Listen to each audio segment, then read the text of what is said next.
Ladies and gentlemen, and welcome back to the Hearthstone Legendary Series. I'm Cameron Camdoza Reed, joined by TJ Azumo Cutie Sanders. You know, I didn't know until today that Neil Armstrong is wearing Plantronics gear.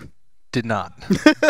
Did not know that either. But I do know now, and you should wear Plantronics gear too, because it will literally take your game and elevate it to the moon. Yeah. Plantronics stepping up their commercial game. Yes, absolutely. For the Legendary Series, that's for sure. Now, back to a little bit more of a serious tip. We've got our winners match coming up. The winner of this one is guaranteed to go to the semifinal, and it's going to be Lemurian versus Tom. Now, I wanted to ask you some questions specifically about Lemurian. Okay. Because Tom, I think we're all a little bit more familiar with. We saw him at BlizzCon, etc. But Lemurian had an impressive win, but at the same time, it almost seemed like it wasn't that impressive because he made some pretty weird plays. Yeah, he got fortunate with the matchups. His decks matched up really nicely with Kalento's decks in that first round. He did make a few glaring mistakes, but other than that, he played pretty solidly. But I think this is going to be the real test because, of course, we mentioned earlier, consistency is the real key for Hearthstone. We just don't know enough about this guy to really tell yet if he's tried and true, fantastic Hearthstone player. So his decks aren't going to match up quite as well against Tom's decks. Right off the bat, it's going to be Freeze Mage, I believe, was what Tom had versus Oil Rogue. That's right. And, I mean, that can be pretty dangerous. But at the same time, Rogues can just sort of have breakout wins against Freeze Mage. If they get really sticky creatures early on and have a big oil plus flurry turn. Sometimes they can kill Freeze Mage before they get rampant, before they get going. Right. I want to say it's a matchup that it absolutely can go either way. Yeah. You know, I want to say, though, that I almost think it favors the Rogue a little bit. Yeah. Because the Rogue can pop the block way before maybe even he draws into a block. You know? Then he's dead. And then what happens then? Oh, my goodness. Oh, it looks like he's going to pop the block this turn. Wait. Oh, wait, he didn't have a block. You mean I dealt lethal damage to a mage and he didn't survive? Yeah. What is that madness? Yeah. And a lot of their damage comes from their hand instead of from their board. Right. Which traditionally Freeze Mages are great against things that do damage from the board. Right. Because they have ways to manipulate the board with freezes. So they have to draw into those threats, though. Yeah, absolutely. Like, say you're playing the Freeze Mage, you're at 17 health, just for an example, and you've already got an Ice Block up. You're feeling pretty strong, and then all of a sudden the Rogue comes out with his insane Tinker's Turn. Yeah. Your Ice Block is popped, and you don't top deck your next one, or you don't have a way to kill a mad scientist off in time, then, you obviously probably lose the game. It's a delicate balance, though, at the same time, because also you have to make sure that you don't pop the block with the mage having too much health left. Sure. Yeah, you need to get him as close to 1 as you can. Which can be hard with big Blade Flurry turns. So you have to set up like a Blade Flurry, and then you re-dagger and just poke him. Right. For the last 1 damage. All right, so now in this matchup, what are you looking for your mulligans if you're the Freeze Mage? Card draw. Just draw? Just draw. You want your secrets as well, but most of the time, you're not going to really be having to deal with the early board as much. So you really don't need to have your freeze spells early. Like against aggro classes, you want those. You want the Doomsayers, the Frost Novas. Right. But against this, you just want straight up. You want that card draw. And he doesn't get it. He does have Ice Barrier, which will block some damage, but you really need to make sure that you get as deep into your deck as quick as possible against the Rogue. All right, and probably just conserve the dagger charge at this point. But then again, what's he do on turn 3? I say you attack, Yeah, attack with it, because you're probably going to wind up hero powering anyway. Yeah, there's always those games where people always say, I try and give people tips with Oil Rogue sometimes because I played it so much. I played it to like rank 250 legend last season when Oil Rogue was really popular. And they say the hardest part about Oil Rogue is when to hold that dagger charge and when to attack in the early game. And sometimes there's no right answer. Like sometimes it's, well, do you think you're going to draw into something next turn where you'll need that charge? And then there's sometimes where you'll be 1 damage off lethal at the end of the game. Yeah. And just attacking him once to the face at on some turn point. 1 or 2 would have been the go. Would have been the lethal. So. All right. So he's got all of the sort of setup cards But I don't know what he's going to prep into to get that Violet Teacher rolling. Yeah. I mean, another Deadly Poison? Maybe. I think you just put her down here and then just start whack in the face. Just challenge him to have removal for her. Yeah, well, Deadly Poison is it's not that valuable in this matchup. Mm-hmm. Most of the time, you're going to be using it to go face anyway. Because, Sure. I mean, what kind of creature are they going to play that you're going to need the Deadly Poison? Doomsayer? Yeah. Loot Hoarder? Loot Hoarder, you can just breathe at a little bit too hard and it'll knock him right die. over. Yeah. Hey, by the way, Loot Hoarder, I've been compared many times to the Loot Hoarder. Oh, really? On account of look at that. Yeah, look at him. Notice the similarity. Mind if I roll need? Mind if I roll need? Yeah, I'm pretty good at that too. You even voiced it. Basically, they just made the card after you. You voiced it. They just took a picture of you. Had what did they call it? Was a caricaturist? Mm-hmm. Yeah. A caricaturist? Caricature artist, I believe. I think you're overthinking it. Whatever. All the same. All right. They had one draw a picture of you with a box or whatever that is that a Loot Hoarder's holding. A chest. Present. Who knows? All right, so what's he going to get from the Loot Hoarder? Yeah, that seems probably like the best line of action right there. Yeah, and he wants to play the ice block as well because that pretty much guarantees that he gets the second ice barrier. Mm-hmm. If he had played the Mad Scientist and done something else, there was a chance he could have gotten ice block with already an ice block in his hand. Right. So he's sort of removing the value from the Mad Scientist. Yeah. Instead of pulling a card from his deck, he's basically just removing or saving 3 mana from his hand, which isn't quite as good. Right. Yeah, I always hate seeing secrets in my hand whenever I'm playing any deck that features the Mad Scientist. Yeah. It's always a total bummer for me. Yeah. So now, the Lemurian's already got a lot of damage. Yeah, and you just start pushing for damage early with this deck, or against this matchup. So I wouldn't be surprised if he just goes all in. Yeah, absolutely. Let's see what the Tinkers goes to. Oh, and a target that can hit immediately as well. Oh my goodness. How much damage is this? He's going to be able to eviscerate as well. So 16, 24. Is that lethal? 28. He can blink. Oh my gosh. Hold on. So how much is the eviscerate for? It's lethal. If he preps the eviscerate, he's got the block up. He's got the block up. Whew. But he can get him to...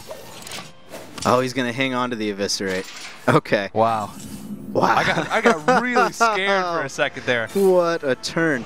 Now, I mean, I would have rather seen the eviscerate there to get him as close, like we were just talking about, to that 1 health mark as possible before you pop the block. Because, well, no, he also has the ice barrier now. Because so he has to... Or he doesn't have to, but he wants to pop it with spells. Right. So that way he gets him closer. Yeah. And now, I mean, yeah, that's a great play. Brings him low, but he's got to get through. He's effectively at 14 health right now. Right. With the ice block still up. And he doesn't have card draw, so he's running out of damage. So it was exciting. It was. That it definitely was. But we'll see how actually effective it was. All right. I like this. Healing up that because it's basically going to force Fireball to remove it realistically. Yeah. I don't think he wants. Yeah. I think he wants to wait. It's so hard. He wants to wait till he can pop the block or pop the barrier and the block on the same turn. Right. Which is really hard. Yeah. Especially now that you've just done that incredible damage turn already. Like, that's already gone. Yeah. So now it's got to be this, like, sort of slow, steady damage, probably. Yeah. Unless you're going to save back up to another huge hand of 6 cards or something with, like, a prep sprint. The good thing is, at this point, the mage is going to have trouble finding a turn once the block is popped to play the second block while also playing the... playing, like, Alexstrasza or being able to pressure. Now, of course, there is always the chance with Freeze Mage that they can just kill you without that. Yeah. It's mostly only possible with Archmage Antonidas. If you Archmage Antonidas, get a bunch of fireballs, the next turn fireballs again, and then like a Pyroblast. But that's over a lot of turns. It's just the mana's more spread out. I wonder if it would have been better there to just sort of stall by maybe just throwing an Ice Lance. Yeah. The direction of the Violet Teacher there. Yeah. And hang on to those fireballs. Well, I mean, effectively, that Ice Lance is going to turn into a fireball eventually anyway. Yeah, that's right. So, if he's confident that he's going to be able to get a good Archmage Antonidas turn, it really doesn't matter that much, and it's not as risky because he's going to have to deal with the Violet Teacher anyway. Right. But I see where you're coming from with that. Well, looks like we'll probably wind up seeing another Violet Teacher thrown down here. Yeah. And probably, I want to say that I would just, excuse me, pop the block, or at least start swinging at his face. Just eviscerate before you swing at his face, so that there's nothing but a little bit of health and armor. It's a delicate dance. Yeah.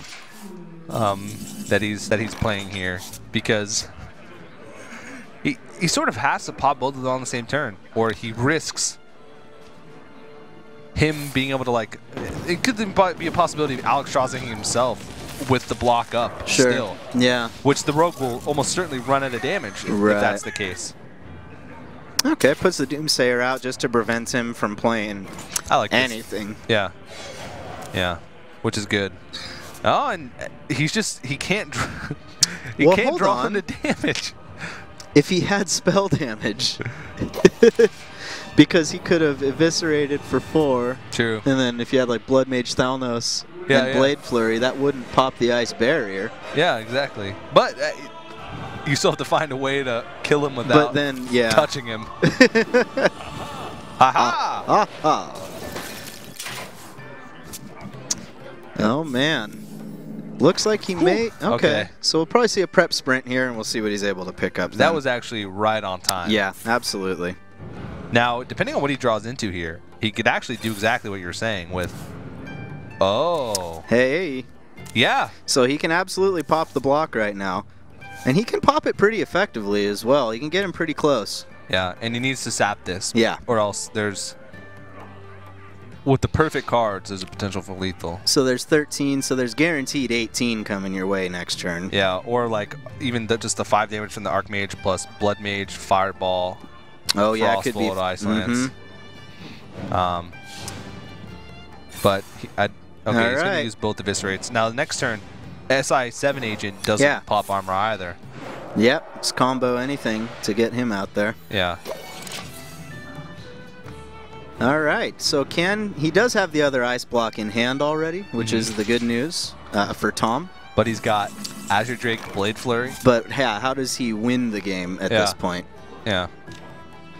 I guess you probably ice block and then throw down the Acolyte and ping him. Or do that first, you know. Eventually, I think the ice block has to get played, though. Yeah. Emperor Thorson. This is a rough position, though. Yeah, it really is. Because he'll never really find a turn where he can live and put pressure. So now the tricky thing, though, is that he's going to wind up getting back up to a nice health total again. If you wind up using the SI7 to pop the block, then you're down to actual physical damage at that point. Because both Eviscerates are gone. Yeah.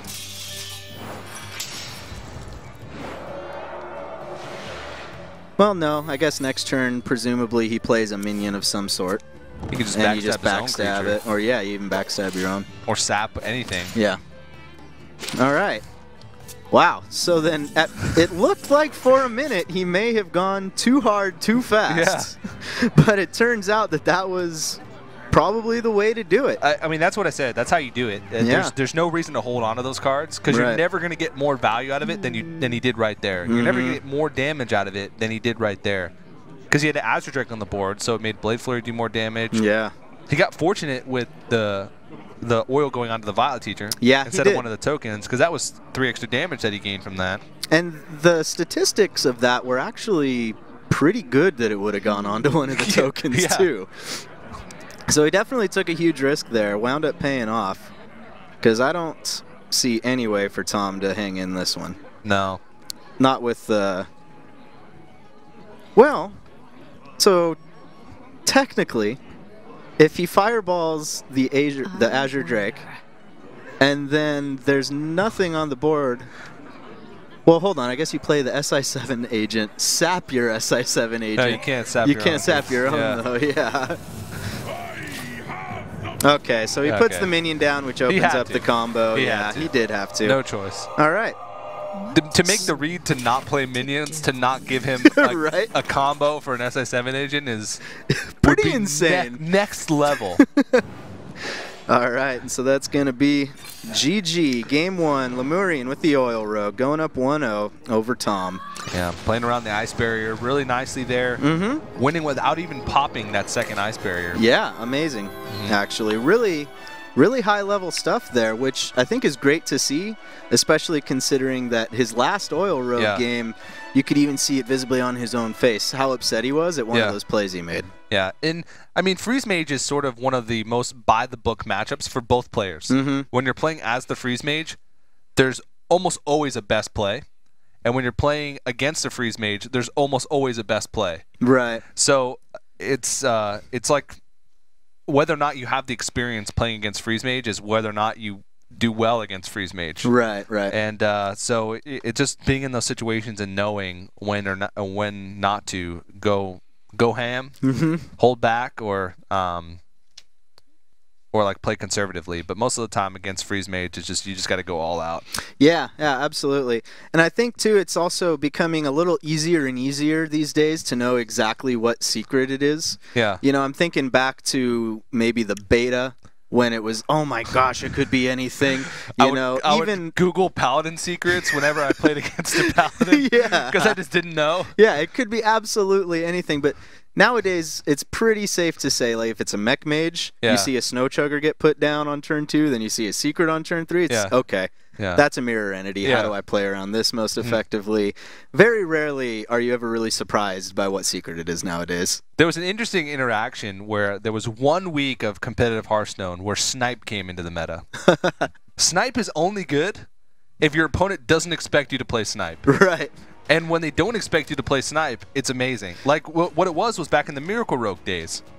A rogue or a hunter would just play Snipe on turn 4. Auctioneer would come down on turn 5. Get sniped. There goes your miracle. Yep. And then all of a sudden, Rogue said, "Oh, well, hunters are playing Snipe," and then Snipe was never played again because people realized that Snipe was a card. And so it's one of those things that you can only put in your deck for like a week, and then you can't put it in your deck for like 6 months. Right. But I'm always waiting for that one player to bring it back. Well, Tom is bringing back the Shaman. Now, earlier, it took him a little bit of effort to get the win with the Shaman, but he did wind up getting it. Yeah. And this time he's up against the Mage. Now, Lemurian's Mage was a mech Mage, correct? Or was it another Freeze Mage? It was a mech Mage. It was, right. Yeah, because I was expecting a Freeze Mage. Because he had the game, too, where he chose not to put the Cogmaster down on turn 1, which led to a whole series of events. He still won. Still won the game, again. But, I mean, he had... all his other decisions were good. Having both Fireballs and Frostbolt in your first 10 cards is pretty nice. Yeah, it's pretty nice. But yeah, he sort of threw me for a loop when he played Mech Mage. But I think Mech Mage is just so strong. I think players are making mistakes by not playing Mech Mage. Yeah. Just because it's that powerful right now. Goblin Blast Mage is one of the strongest cards in the game. People complain about Dr. Boom, but Goblin Blast Mage and Mech Mage are almost always guaranteed to have a mech. You can play the game to where you're going to have a mech most games. Yeah. And 4 damage plus that 5/4 body for 4 mana is absurd. So no big surprise by Lemurian's mulligan here. Now, what do you think? Obviously gets rid of Dr. Boom. Oh, he chooses to get rid of the Flame Tongue. I'm a little surprised by that. Usually you won't be able to get a board against a mech mage. And so Flame Tongue Totem often says it's a dead card in your hand. Okay. Because usually they're going to have a strong turn 1 play with Clockwork Gnome, Cogmaster, Mana Worm. Your totems are just going to get stomped. And you won't have much room to utilize the Flame Tongue Totem to its full effect. So I see. It just always feels like the most natural and satisfying follow-up. Whoa! Oh my gosh. It took me a second to react to that because I was like, oh, just Tyrion doing Tyrion things. Wow. Oh my goodness. Okay, so before I was so rudely interrupted by Tyrion Bordering showing up to the party. Anyway, Flame Tongue Totem always feels like a really great follow-up to Feral Spirit. Like, I don't know what other follow-up to Feral Spirit. Maybe a Tyrion? Oh, Lord. Yeah. See, but Feral Spirit trades evenly with a Spider Tank. Yeah. Like, and it also overloads you. Mm-hmm. That's true. So you're basically effectively trading away mana to a Spider Tank who's more cost efficient than you. And in this case, he can just Frostbolt, Snow Chugger, and I mean that he doesn't have any plays next turn. He can Crackle. Right. Well, he could coin puppies again. Yeah. Looking at his hand currently.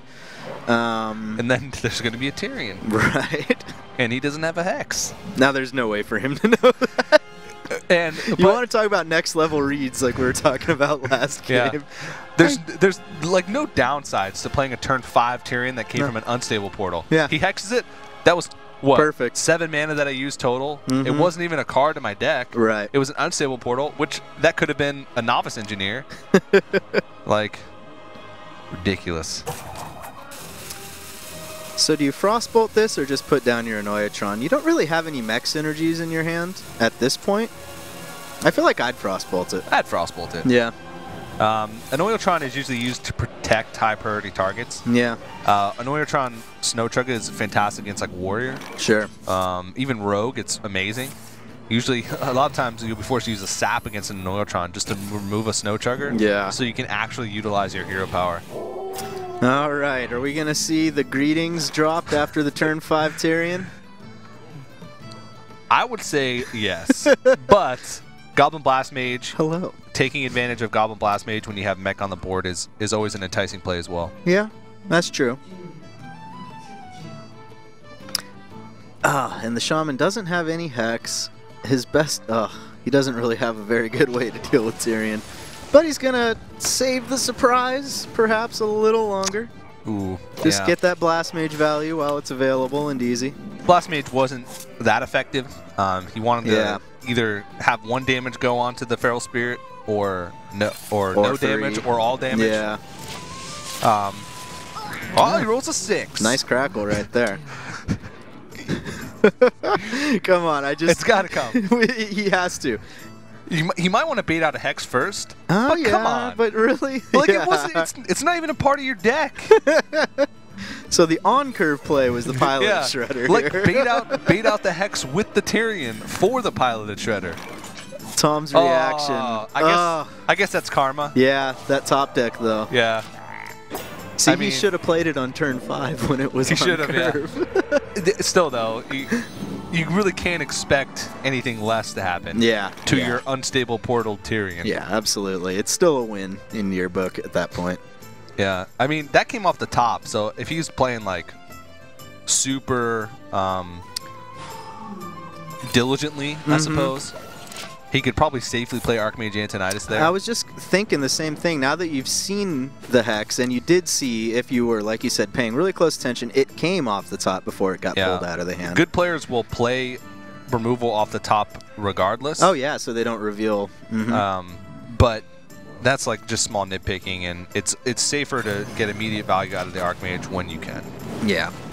Yeah, he doesn't have any spare parts yet. He hasn't gotten any of the cards that'll give him any of those. There's a Cogmaster. Doesn't do much. I think Fireball? Yeah, got to. Just Fireball the Elemental. Yep. He needs to draw into some sort of spell. I wonder if he cut Clockwork Gnomes in order to make room for the Mana Worms. Because that 1-drop slot, you don't want to pack that too full. But then he has a lack of sort of spare part generators. Yeah. Unless he runs the Mechanical Yetis, which makes it so his Archmage Antonidas is less consistent. I actually don't like running Mana Worms in Mech Mage. I just prefer to have my only 1-drops being the Cogmasters and the Clockwork Gnomes. But to each his own. Yeah. He's in this tournament. I'm just casting it. You're just casting. My top finish in the Challenger Cup was top 64. Hey. Which is okay. Yeah. That's not bad. I'll slap that on my fridge. Absolutely. I ain't ashamed. All right, so he's hanging on to the fireball, and I think, you know, this is probably the way to go, although he's going to be really weak to Lightning Storm right now. Because the worst feeling in the world when you're playing Mech Mage or any sort of a really aggressive deck is just running out. Yeah. You know, just having nothing left in your hand, it's all over. Yeah. And you're just playing for the top deck every time. Yeah. But realistically, your deck is not built to top deck. Yeah, and you're staring at 11 damage on the other side of the board. Yep. Yeah, he just doesn't have spare parts to be able to combo this Archmage, and yeah, that's one of the drawbacks you get from playing those Mana Worms. I mean, we don't even know if he's playing Clockwork Gnomes or not, but right. I would have actually liked to see the Archmage Antonidas on curve on the turn 7 once he saw the Hex. Mm-hmm. Because he could have just chained Fireballs the next turn, Fireball. Right. Put him at what? He would have been at like 10 health. Yeah. With 2 Fireballs in his hand. I don't know.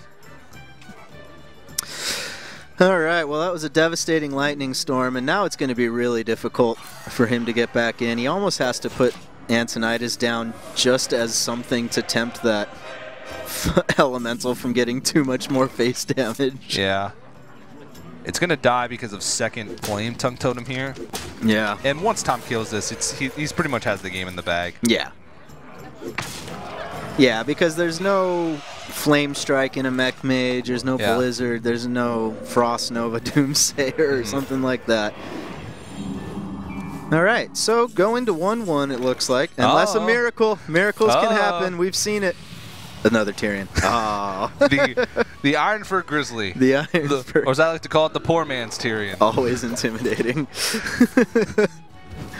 Oh, jeez. Yep. Well, he pings face and hope that, I don't know. Man, at this turn, just throw down Neptulon and just build that lead to such an unreasonable level that even if the guy clears the board. Oh, that's not the worst Old ever. Murkai. Yeah. Always get Old Murkai. Yep. All right. I have a feeling we're going to see a pretty quick concede here from Lemurian. Not going to do much there. You're already staring at 20 damage. And none of that's going to help too much. I mean, you can, so if you Fireball Ping, does that buy you a turn on Neptulon? Because then you've got 8, you got 13 damage facing. And all he needs, which we can already see, is 1 more damage. So Defender of Argus does it. Grimscale Oracle does it. Murkai does it. He can try, but... Yeah, I guess it's worth the try. I mean, you're here at this tournament. You might as well go hard and not give up until, you know, you're actually beaten. Yep. Maybe see what your opponent got from Neptulon. There you go. Just for curiosity. The entertainment of it, yeah. The old Murkai finish. Old Murkai. Style doing it points. with class. All right. Ties it up. Yep, there it is, going to 1-1. Yeah. All right, so looks like we could be in for a heck of a match here in the winner's match of Group A. Yeah. Now, do you think there was any in particular turn in that game that was the real giant momentum swing? I mean, it seems obvious that it was the Lightning Storm. Yeah. But that also seems like just an inevitability in that match. Maybe the top deck Hex. Yeah. I mean, you can never count on Tyrion coming from Unstable Portals, but right. One of the reasons why Mech Mages put Unstable Portal in sometimes is just to get that variability, that those games where you just win because of you drawing into something impressive from that. Sure. I think there was some turns where Lemurian could have made some better choices. Like in particular, early on in the match, I think he could have played the mechs quicker instead of going with the Unstable Portal first. Okay. Built the board first, maybe bait it out an earlier Lightning Storm, so it didn't come later when his board was more vulnerable. Right. Or playing the Archmage Antonidas on curve. Right. You sometimes have to take risks when you're playing faster decks like that, but I really don't fully disagree with any of the choices that he made. It was just... Tom came out ahead. Yeah, certainly there's merit to all the choices. I would have liked to have seen Tyrion just actually laid down right on turn 5 with a greetings emoted too, just to see the reaction. Because I can't remember exactly what he played on the turn. So if he did play Tyrion, I can't remember what Tom had out, but I remember it would have slowed Tyrion down before the Hex came. Yeah. It was double Feral Spirits, and that's the turn that he plays the Goblin Blast Mages. Right. Or the Goblin Blast Mage and floated a mana. Right. I mean, you can't really... Tyrion wouldn't have had that much of an impact, but yeah, he ultimately would have just gotten hexed the next turn anyway. Exactly. You know, but at least maybe he would have killed. Maybe he would have killed a Spirit Wolf on his way out. There you go. You know, he takes something down with him, Yeah. other than just getting turned into a 0/1 frog. So now, of the decks left, what are you expecting? Oh, well, here we go. It's going to be Druid versus the Mage. Druid versus Mage. Yeah. Oh, look how smart I am. I mean, you said it earlier. A lot of times, players just have the tendency. I think you said Firebat, who said the players just have the tendency to stay with the same deck. Mm-hmm. And a lot of the times, that's the smarter thing to do, unless you're really trying to mind games your opponent, and they're gonna. You have a huge hard counter on the other side. You think your opponent thinks you're gonna stay the same, so you switch to catch them off guard. But there's really no super counter decks here, except maybe Mech Mage. This matchup, I guess, would be one of the ones. Yeah. But it's really hard to predict. You have to know your opponent inside and out to be able to try and mind games them like that. Right. And it's also really hard to say anytime you're up against a Druid, because there's always that opportunity for them to just get that dream draw, you know, where they wild growth early. They've also got an Innervate in hand, and then you're up against some sort of a huge threat. And he's already got the Wild Growth and the Keeper. Keeper being one of those really important anti-aggro cards in the Druid arsenal. Yeah. Druid doesn't have any terrible matchups. Yeah. It's got some good ones, and it's got some not so good ones. Some sort of weak ones. But, like, the worst matchup for Druid is like 60-40. Right. And that might be like a Mech Mage. Just because if a Mech Mage is allowed to build a board, Druids don't have a lot of removal for a lot of mid-sized creatures. They have some removal for big creatures, like they tech in BGH or Silence for some big creatures. They can swipe in Wrath to clear to clean up a board a little bit. Sure. But a lot of the times, the higher health mechs, like they're usually lower attack, higher health. Yeah. And the sticky mechs, like Piloted Shredder, are really tough for Druids to deal with. But this is a really great hand because he can. Well, I don't know. It's a little bit awkward. Well, so right now he has to silence this unless he's going to absolutely allow the Mech Mage to potentially go completely out of hand against him. Yeah, but this seems... But it doesn't feel very good to do it. But look at his hand. He has to. Are you going to just Wild Growth right there? And then next turn you'd be facing a 2-mana Spider Tank. He's going to run out of cards. Mm-hmm. Because next turn he's going to have to Zombie Chow and Hero Power to be able to clean up this Mech Warper. Mm-hmm. Oh, no. Talk about value. Oh, jeez. Well, you can't always get Tyrion. No, not every time. That's a lesson Yeah, I've learned. throw him down. Why not? Yeah, he'll gobble up maybe a Hero Power. Yeah, he'll a hit from a Zombie Chow. Probably one of the worst. Yeah, absolutely. Especially for a Mech Mage. I mean, I'm thinking, so technically you could get a Wisp. Yeah. A Wisp would probably even be better. Because you can bring a Wisp back to your hand and play it for less. With whatever that... I can't think of the spirit part name You can't right play it for less than 0, man. There's no getting mana less back. than you'd be able to play with the Timberwolf for. Oh, I see. I see. Yeah. Yeah. There's Time Rewinder, potentially. Yeah. There you go. Thank you.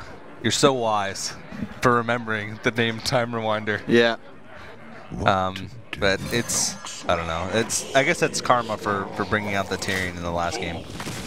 But, I mean, the good thing that Tom is doing here is he's actually drawing into things that he can play. A lot of the times, if you have like a Wild Growth Innervate start, you're just drawn to dead cards. Right. You have more mana to work with.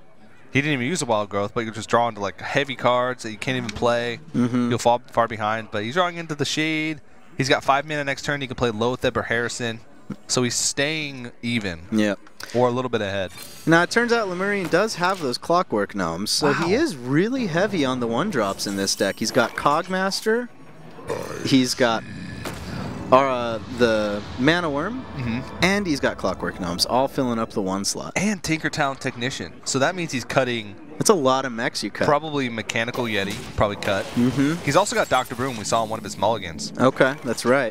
Which is pretty standard. but sometimes they'll cut it to get a little bit of a faster deck. Pretty nice, by the way, to pop a mech out of your piloted shredder. I didn't even notice that. I mean, he could have played Clockwork Gnome to activate it, but now this opens up room for him to, like, he could clear off the Lothep here with this hero power. Yeah, he can. Make use of that, Timberwolf. There you go. Put him to work. He lives to fight another day. Winds Sacrifice up him. having some sort of an impact. Oh, but he's not going to do that.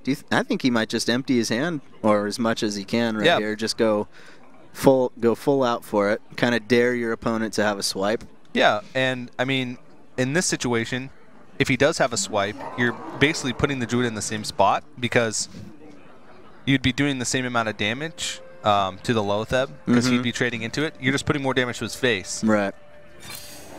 So forcing him to make the trade is probably better. Okay. Actually, it is better. And by hanging on to the Clockwork Gnome, too, he's probably thinking about swipe. Yeah. You know, he's thinking, I've got a big juicy 4/4 right there. If I put this Clockwork Gnome now, there's also a couple 1/1s or 1 health minions out there. Whoa, that's intense. Thaurissan. I had no idea. Yeah. You're so angry. It's just a silence effect. I turned around for a second. I was like, oh, it's a Keeper of the Grove. Nope. No. No, he's got the Finicky Cloak Field, which is fantastic for the Archmage. Exactly. The AMA. The Archmage Antonitis. I saw someone call it that on Reddit the other day. Yeah? Nice. That's not confusing at all. Nope, not at all. It's like, why would you do that? So I guess right here you Frostbolt, Lotheb, and then run your Tinkertown and your Puppy into Thaurissan here. Why are you aiming that at your own minion? That's never going to work. Next level. Yeah, ping. I think he just sacrificed the Mana Worm here. Yeah.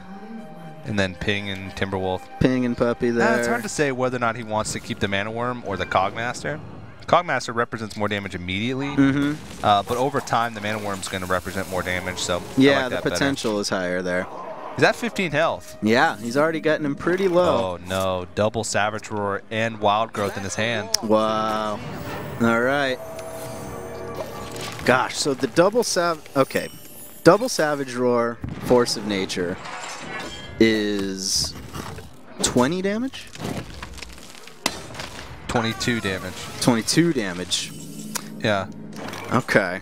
But that's... he's going to have to start finding a way to win this board back and whittle him down a bit. Yeah. He would have to have an Innervate for that still, though. Yeah. Because it would be 11 mana total. Oh, he does have Mechanical Yetis. What is he even cutting? He cut? Yeah, he has Paladin Shredders, too. Black Knights in there? Maybe he's just got one copy of a lot of these cards. I don't know. Which seems kind of crazy. Because he's got Paladin Shredder too. I know for a fact he wouldn't be running Harvest Golems because he has Spider Tank in that 3 slot. Doesn't have any other room in that 3 slot. Wow. I'm going to have to ask him. All right. Well, Lemurian's setting up for a win here. That is not an out. Well, I mean, no, it's not. Yeah, because he'd have to double Savage Roar just to give his own face 4 damage to deal. Well, I guess he could Savage Roar Hero Power. That gives him 3, which allows him to kill the Mana Worm. And then he can kill the Yeti. Nope, he's dead. But then he's dead. Yeah, it doesn't matter. And he concedes out, and Tom falls down. Yep. All right, Lemurian going up 2-1. Now he's just got to find a way to get a win with his Warlock. Okay, so he's the Leroy player. That's right. The real man. So we'll have to see exactly how he pieces together those combos. His Warlock is actually more of a traditional Warlock. Right. It unlike Luffy's, I believe, that we saw earlier, which was all-in combo, like Implosion, similar to that Darquanix combo lock that we saw a couple months ago. No Giants whatsoever, no Moltens or Mountains. But, of course, we've seen Lemurians, and it's very heavy on Giants. It's got Molten Mountains, and it just has Leroy as sort of a win condition with Faceless. Also has a Power Overwhelming. So versus Freeze Mage and versus the Druid that we just saw, how do you feel about those matchups for the more traditional hand luck? Now, we did see Leroy, of course, but other than that, we have no reason to believe it's any sort of a really hard combo. Yeah. Well, Freeze Mage is just really good against Handlock. Because all of Handlock's damage comes from their board. And they're getting themselves low for you. Right. So a lot of times you just have to draw into a little bit of damage to be able to kill them off. There are some big plays that they can make with like Lotheb later on, where they make a giant board, then Lotheb, and then pop your blocker coup the next turn. But Lemurian really wanted to dodge that matchup, and again, Tom knows that he's got to win with the Druid anyway. Right. It's going to be the harder one of the two, even though it's not really necessarily hard. So he goes with that one first. All right, makes sense. Yeah, I'm also wondering to myself right now, what is Leroy in this lock for? I must protect winning. Well, obviously. I think that goes without saying, but when with a handlock do you find yourself in a situation where it's like, oh, if I just had that extra 6 damage, it's more like, no, I'm going to hit you for 24 this turn. You know, so deal with that. He wants to be able to There's Leroy. Utilize his mortal coils more efficiently by giving his opponent 1/1s. I love it. He's been playing ladder a lot, and all of his opponents have been playing around mortal coil, and he's fed up. Yeah. I'll give myself my own mortal coils. So coin wild growth here, right? Because then it fits your curve just really well. Yep. Got the follow-up with the shade, the keeper the turn after that. Couple draws to figure out something that feels better than Harrison, maybe. Yeah, he's trying to think if this is a slow matchup overall.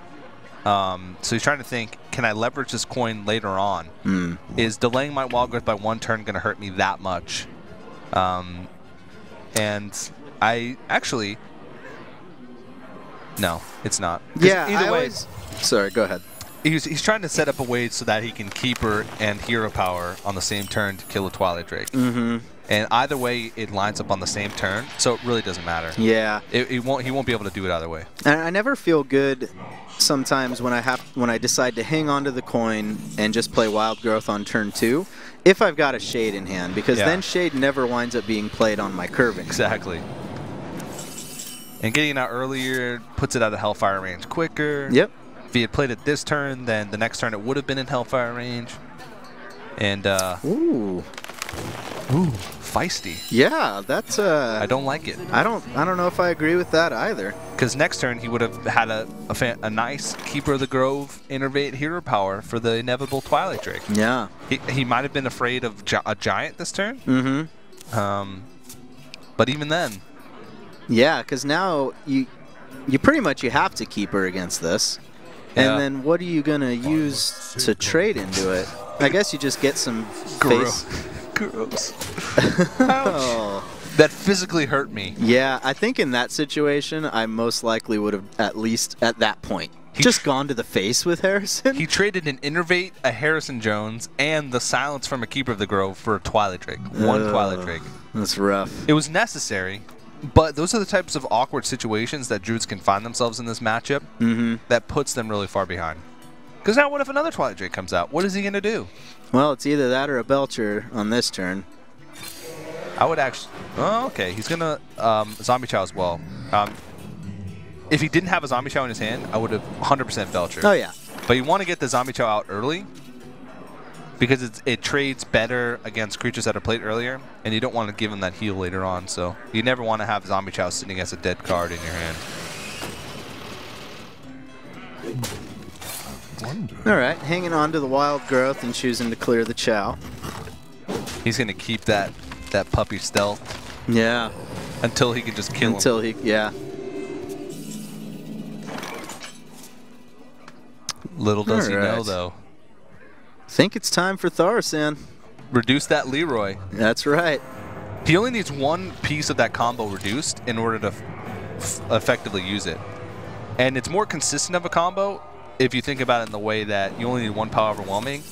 Less consistent of a combo when you think about it that you need Emperor Thaurissan to come before all the rest of those cards. Wow, a 4-mana Leroy. Wow, that's overpowered. Man, imagine if Leroy costs 4 mana every game. What would we even do? The possibilities would be endless. Hearthstone would be broken. All right, moving right along here. We're going to probably see a Sludge Belcher tap. Oh, man.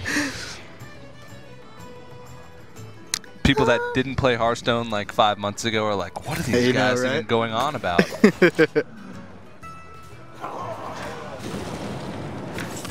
Oh, that Shade's just getting... God, he's getting huge. Aside from a Giant and then Shadow Flame in the next 2 turns... Yeah. That Shade's going to survive everything. Yeah, except that Siphon Soul when he finally reveals it. But I have a feeling you're right. By the time he finally reveals it, it's going to be when it's enough to kill him in one swipe. It's going to be a 30-30. Both players are going to be out of cards. It's going to be like, oh, yeah, I have a shield on the board. Wow. All right, so you got to be starting to get pretty scared of that Shade at this point. Yeah. Even if you put your Belcher down right now as Lemurian, you can already see what kills it. Yeah. And then that Shade just sits there and remains. Yeah. And well, yeah, Hellfire Sludge Belcher is a pretty decent play here. Yeah, I mean, that is what you kind of have to do. You're also coming up on turn 9. You know, which of course is that turn against Druid. Yeah, actually, if he didn't taunt, he would have been 1-off lethal. But the Rag top deck. Ragnaros. That's not even a YOLO Rag. That's just like, well, I don't got anything else to play. That's just a pretty legit Ragnaros. Yep. Yep, fair enough. And he's just so patient with that Shade. Yeah, amazing. I cannot say I wouldn't have swung with it just ages ago. Yeah. I mean, he gets handlock. I guess it's a little better. Oh, he does have power overwhelmings in there. Okay. All right, well, if he draw... Okay, so the Leroy power overwhelming faceless is 20 damage. Yeah. Still don't see the faceless. Yeah, but... It's got to be He's at 22 health. Yeah. And I know that Tom's not going to be thinking... He's seen Giants. He's seen Twilight Drakes. Or he hasn't seen Giants. No. But he's seen Twilight Drakes and Ancient Watchers, which I... All says handlock. Yeah. He's thinking, he's not going to do 20 damage in the turn. I'll hero power this. Oh, man. Is it time to swing? When else are you gonna? I don't think so. Because he's been through both Sludge Belchers. Unless there's a big wall, he's just going to keep him out of Molten Giant range. Oh, man. He is actually within... Or will be... So it'd be 11 plus 14. Yeah, he's within lethal range. He's within lethal range now. Yeah, so it doesn't matter if he swings or not. Wow. Well, it does matter. He doesn't want to swing. Right. Because he just doesn't want to give him Moltens. And now, with staring at a 9-6, you've got to be aware of that. Okay, so now you set up a big taunt wall then. Yep. Just another huge taunt wall. That's... No, he's not... It's better to not set it up this turn because you want more targets for your taunts. Okay. Because right now he's out of lethal range from just a combo. Yeah, or maybe he's hoping to set up Shadow Flame as well. Yeah, that's true. Yep. Oh, he does have it. He actually could have... No, he couldn't have used it because he tapped. Because it would have been... Yeah. No, he actually could have used it last turn. Yeah. So now if you're Lemurian... Do you see that Giant and then immediately start thinking, wow, I better at least get something? Yeah. And start swinging then? Yeah. I must safeguard the land. Oh, wow. He's going to take... Wait. I think that just did it. No, he doesn't. Leroy it is. and Defender power Vargas. overwhelming. Yeah. There it is. So that's going to make it 9, and then Leroy will be 11. 20 damage. Wow. Amazing. Wow. He's going to see the Leroy? Does he see it? Okay, he has to see it. Wait, he's counting. He's counting. Okay. He's just counting. He knows he's got it. He's doing the old... Yeah, just counting it 17 times 20, until the rope 21. shows up just to make sure. Wait, got to start over. 22, 23. All right. There Power it is. Overwhelming. Perfect lethal. Perfect lethal. And he takes the series and with that. A look of relief and a smile from him. Wow. Can't help but feel good for Lemurian here, getting through a really stacked group to make it into the semifinals tomorrow. Wow. He went up against 2 BlizzCon players today as a relatively unknown guy and came out in first place. I'm impressed. And 3-0, 3-1. Yeah. That's just really impressive. And this was the guy that we knew the least about. Yep. The guy that doesn't have teams told me he didn't really have any notable practice partners. The guy that's a pharmacy student says he just tries to play Hearthstone when he can outside of his studies. Yeah. Just really impressive performance. Yeah, and it seems like he really cleaned it up, too, in the second match, in the winner's match versus Tom. For sure, yeah. You know, even though, like we said earlier, he beat Kalento 3-0, that doesn't tell the entire story. There was still some questionable judgment calls that were made there, or maybe just some straight-up mistakes. But he really cleaned up the play, and, again, he goes out of Group A up 2-0. Yeah. Guaranteed into the semifinals. Yeah, and you can see the Group A breakdown for the day, since we're done with Group A matches for today. Luffy was the player eliminated, 0-2. We won't be seeing any more of him. He will have a chance to qualify for the LAN finals at the end of the season. All the players are entered into a giant Swiss pool, so we will be seeing more of him, at least at some point. Kalento and Tom will both have to play elimination matches tomorrow. And Lemurian just automatically gets seeded into the semifinals with his 2-0. So impressive. That's how Group A shook out. All right. Yeah, wow. I don't think looking at this group, when we knew that this was the group, that this result would have been remotely possible. Yeah. I'm looking at probably Kalento first, Tom second. Yeah. You know, Luffy elimination match. Yeah. But Lemurian really showed up, making a name for himself. Absolutely. Impressive stuff. That's one of the things I love the most, too, about Hearthstone, really, sort of as an esport, as a competitive game, too, is it's always sort of anybody's game. You know, like you said, consistency over a long period of time makes the huge difference. But in any given match, anybody's got a chance versus even Kaleno. Yeah, and you got to, I mean, consistency, Lemurian has showed it because he made it to the Challenger Cup. Yep. So he won, what, 10 best-of-5s plus 2 best-of-5s today. He's really proven himself, and he'll have to prove himself even more tomorrow because I'm sure going to semifinals and finals tomorrow, he's going to have a tough time. That's right. So that does it for today for Group A. Now, before we go, we do want to thank our sponsors, of course. That's Plantronics and Gigabyte. Keep supporting us by supporting those companies, getting some of their products, their motherboards, their headsets. They're really great products. And, of course, keep those tweets coming. That's using the hashtag HLS at ESL Hearthstone. So Group A isn't completely finished just yet. Tomorrow there will be the elimination match between Kalento and Tom to determine who else makes it to the semifinal. But coming up after the next break, we're going to start Group B action featuring the mayor of Valuetown himself. It's Trump. Yeah, Group B, if we said Group A was stacked. Group B is just as stacked. Just as stacked, if not more stacked. So Group B will be some awesome games. All right, well, don't go anywhere. We'll be right back.